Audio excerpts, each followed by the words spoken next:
परिवार की 2 शादियों में सम्मिलित हो 10 दिन बाद आज सवेरे ही दिल्ली से मेरी वापसी हुई थी।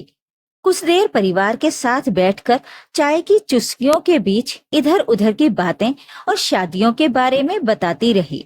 अचानक याद आते ही पूछ बैठी, हाँ अब तुम बताओ, कैसी हुई विक्रांत की शादी और बहू कैसी है?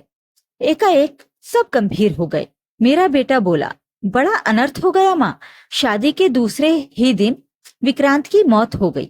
दोस्तों के साथ वापस आ रहा था, रास्ते में कार का एक्सीडेंट हो गया, इसीलिए अभी परिवार लौटा नहीं, गांव में ही रुका है। सुना है 13वीं के बाद ही लौटेंगे। मैं सुनकर स्तब्ध रह गई। हे भगवान, ये कैसा वज्रपात कर दिया हंसते खेलते परिवार पर। विक्रांत के पिता त्रिपाठी जी हमारे पड़ोसी थे। 6 व्यक्तियों के परिवार में पति पत्नी सहित 1 बेटी 3 बेटे थे। विक्रांत सबसे बड़ा और भास्कर सबसे छोटा था। जो बच्चे अपनी आंखों के सामने पलकर बड़े होते हैं, उनके साथ हुई अनहोनी को मन स्वीकार नहीं कर पाता। इसलिए मेरा मन बहुत विचलित हो उठा था। कई दिनों तक आंखों के सामने विक्रांत, भास्कर और त्रिपाठी दंपति के चेहरे घूमते रहे। फिर धीरे धीरे सामान्य दिनचर्या शुरू हो गई। ये तो जीवन का सत्य है, कोई आए जाए, समय अपनी गति से चलता रहता है, वो कहाँ रुकता है किसी के लिए। 20 दिन बाद जब त्रिपाठी परिवार गांव से वापस लौट आया तो पड़ोसी होने के नाते मैं उनका दर्द बांटने उनके घर पहुंची, जैसा कि स्वाभाविक था। घर का प्रत्येक व्यक्ति दुख के गहरे सागर में डूबा था। बहुत देर बैठी उनका दुख बांटती, सांत्वना देती और समझाती रही। जब चलने लगी तो पूछा, विक्रांत की बहू क्या वापस चली गई? नहीं, उधर कमरे में है, विक्रांत की बहन ने उत्तर दिया। वाणी और आंखों में उपेक्षा का भाव छिप नहीं सका, मानो इस सब के लिए बहू ही जिम्मेदार थी। मैं बात को टाल कमरे की ओर बढ़ गई। छरहरे शरीर की एक गोरी उदास लड़की मुझे देख उठ खड़ी हुई। आगे बढ़ उसका हाथ थाम मैंने धीरे से कहा, संयम मत खोना बेटी, ये तुम्हारी परीक्षा की घड़ी है। धीरे धीरे समय घावों को भर देगा, तब सब सामान्य हो जाएगा। मेरे स्नेह और अपनत्व भरे स्पर्श का सहारा पा उसने सोनी उदास आंखें मेरी ओर उठाई तो मन द्रवित हो उठा। उन आंखों से झांकती मौन पीड़ा कह रही थी कि वो एक ऐसे सलीब पर टंगी है जहां उसके अकेलेपन की व्यथा चरम सीमा पर पहुंच चुकी है। पहाड़ से दुख के समय में इस नए माहौल में उसकी ऐसी उपेक्षा क्या गलत नहीं है? क्या इस समय उसे प्रेम और भावनात्मक सुरक्षा की जरूरत नहीं है? मेरी बात सुन, जी कह उसने पुनः निगाह झुका ली। शायद धैर्य की पराकाष्ठा पर पहुंचना चाहती थी। फिर प्रति उत्तर की फायदा भी क्या था? उन आंखों की मौन भाषा ने मुझे भीतर तक झकझोर दिया। मैं फिर आने का वायदा कर लौट आई थी। घर तो आ गई, पर मन किसी काम में नहीं लग रहा था। बार बार एक उदास मासूम चेहरा आंखों के सामने आता रहा। रात को बिस्तर पर लेटी तो आंखें मूंदते ही अचानक उस उदास चेहरे के पीछे एक दूसरी ममतामयी सौम्य आकृति आ खड़ी हुई। तब मन स्मृति पटल के अनेकों पृष्ठ पलटने को मचल उठा। कुछ यादें जीवन से इतनी गहरी जुड़ी होती हैं कि समय का लंबा अंतराल भी उन्हें तोड़ या मिटा नहीं पाता। इसलिए मैं 30 वर्ष लांघ अतीत में पहुंच गई। विवाह के बाद जब मैं ससुराल पहुंची तो पाया कि चाची सास के साथ हमारा संयुक्त परिवार था। चाचा जी की मृत्यु अपनी शादी के 10 वर्ष बाद ही किसी दुर्घटना में हो गई थी। बड़े होने के नाते बाबूजी ने छोटे भाई के परिवार का भार सहज स्वीकार कर लिया था। चाची जी तभी से पुरानी खानदानी हवेली में रहती थी। ससुर जी सर्विस में होने के कारण अपने परिवार के साथ कभी कहीं शहरों में घूमते रहे। बच्चों की शिक्षा दीक्षा का भार माँ जी पर था और अपने बेटे बेटी के साथ चाची जी के 3 बेटों की जिम्मेदारी भी उन्होंने संभाल ली थी। हवेली में रह रही चाची जी ही खानदानी जमीन जायदाद की देखभाल करती। जो भी आमदनी होती उसमें से अपना खर्च निकाल बाकी सब जेठ जी के पास भेज देती। परिवार का कोई भी बड़ा कार्य, शादी ब्याह आदि चाची जी के पास ही जाकर होता। माँ जी बताती, चाचा जी की मृत्यु के बाद अपने बच्चों को आंचल के साये में समेट चाची पति के गम को पी गई थी चुपचाप। मेरी शादी के 2 वर्ष बाद चाची जी के बड़े बेटे के इंजीनियर बनते ही बाबूजी ने उसकी शादी तय कर दी और हम सब 2 महीने बाद विनय की शादी के लिए चाची जी के पास पहुंच गए। सब कुछ तो बाबूजी को ही करना था, वही तो घर के बड़े बुजुर्ग थे। माँ जी चाची जी के साथ मिल बड़े उत्साह से सब इंतजाम देख सुन रही थी। चाची जी का उत्साह देखते ही बन रहा था। कभी कभी हंसकर बातों बातों में कहती, देखो भाई, रानी बहू अब जिठानी बने हो तो तुम्हें ही समझाने सिखाने होंगे देवरानी को अपने घर के संस्कार। मैं भी हंसकर उत्तर देती, आप चिंता न करें, बड़ी बनी हूं तो बड़प्पन निभाना ही होगा।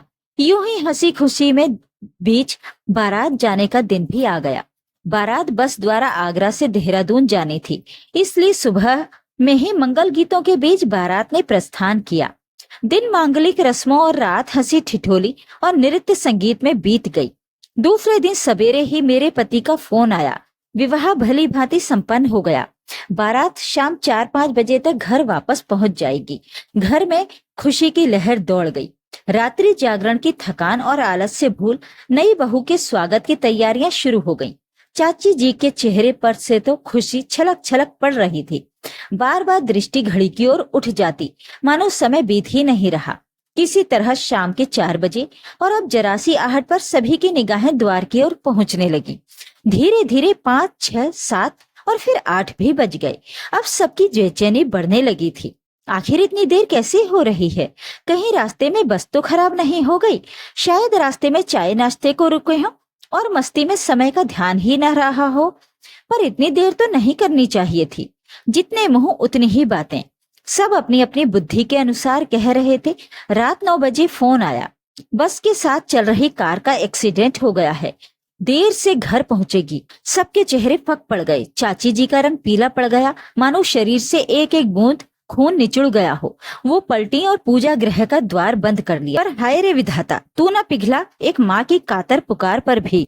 रात के 2 बजे विनय का निर्जीव शरीर लेकर बारात वापस लौट आई। सबके पीछे उतरी थर थर कांपती भीत हिरनी सी नई बहू।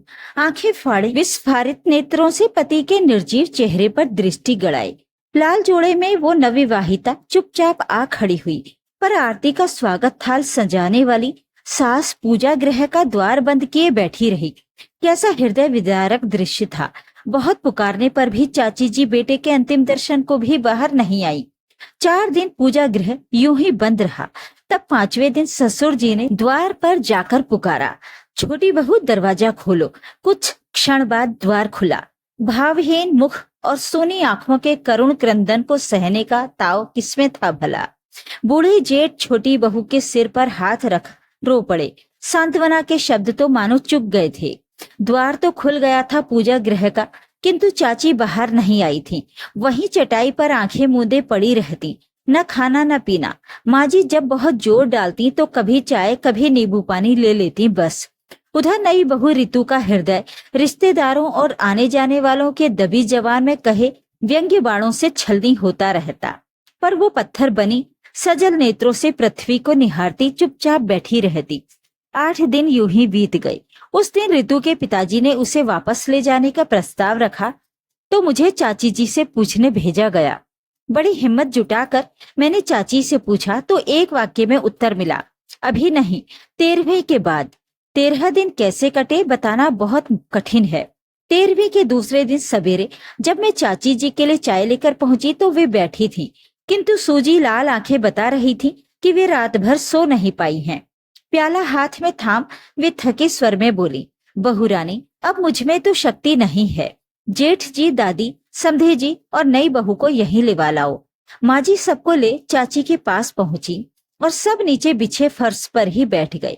10 मिनट बाद मौन तोड़ चाची जी का संयत स्वर उभरा, समधे जी, बेटों के बड़े होते ही माँ बाप अपने बुढ़ापे को खुशियों से सराबोर समझने लगते हैं। पर क्या सभी के सपने और कल्पनाएं साकार रूप ले पाते हैं? कुछ ऐसे अभागे भी हैं संसार में जिनके सपने रेत के महल की भांति बिखर जाते हैं, किंतु मैं उन्हें बिखरने नहीं दूंगी। जो खो चुकी हूँ उससे अधिक खोने की हिम्मत अब मुझ में नहीं बची है। ऋतु अब इस घर की बहू है। आप ले तो जा रहे हैं, पर जब हम बुलाएं भेज दीजिएगा। कमरे में बैठे हर व्यक्ति की आंखें गंगा जमुना बनी थीं, पर चाची जी की सोनी आंखों में न जाने कैसा दृढ़तापूर्ण आत्मविश्वास भरा था। हिचकों के बीच ऋतु के पिता बोले, ऋतु, बेटी पैर पकड़ ले अपनी देवी जैसी सासू माँ के। नहीं समधी जी, माँ को सिर्फ माँ ही रहने दीजिए। माँ तो केवल माँ है, उसे देवी और सास जैसे विश्लेषणों में मत बांटिए। चलते समय भविष्य के प्रति आश्वस्त ऋतु अपनी अभयदायिनी सासू माँ के पैर आंसुओं से भिगोती रही और वे अपने आंसुओं को आंखों में ही पी उसके सिर पर ममता भरा हाथ फेरती रही। आहत मातृत्व में भीगे उस दर्द के रिश्ते की इस विदाई को देख सबकी आंखें नम थीं। शायद उनका भगवान भी जरूर रो पड़ा होगा अपने इस काम पर। ऋतु पिता के साथ वापस चली गई थी। चाची का दूसरा बेटा साहिल प्रतियोगी परीक्षा पास कर ट्रेनिंग पर जा रहा था। साहिल नए विचारों का सुलझा हुआ युवक था। उसके विचार से ऋतु निर्दोष थी। इस अनहोनी के लिए दोषी था विनय का भाग्य, जो ईश्वर के यहाँ से वो इतनी कम उम्र लेकर आया था। माँ की आज्ञा मानकर साहिल ऋतु से शादी करने को राजी हो गया। साल भर बाद साहिल की ट्रेनिंग पूरी होते ही एक साधारण समारोह में साहिल ऋतु परिणय सूत्र में बंध गए और ऋतु बहुबन फिर से घर में आ गई थी।